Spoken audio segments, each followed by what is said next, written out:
Here's a guide on how you can enable the Dolby Atmos as well as add the quick toggle if it's not available on your Galaxy A55 smartphone with Android 14 One UI 6.1.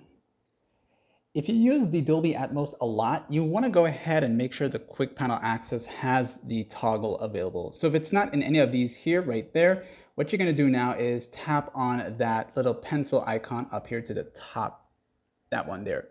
Then you'll see this happen and you're going to tap on this one here, the second one or the one on the right that says full. So from here now, you will look to the bottom section under the available buttons and you're going to look for Dolby Atmos. Okay, so it should be somewhere around here. And when you see it, you can long press it and then drag it into either the first page or the second page of the quick panel access. Be sure to press done.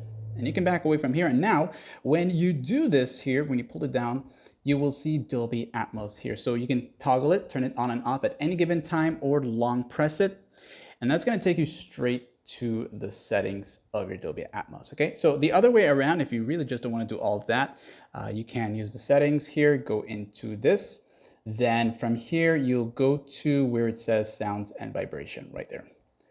Then go to sound quality and effects. And the good thing about going in this direction here, you can turn it on from here and of course you'll still be able to do the same thing, but you get access to the equalizer settings as well in that set of settings. Okay, so like and sub.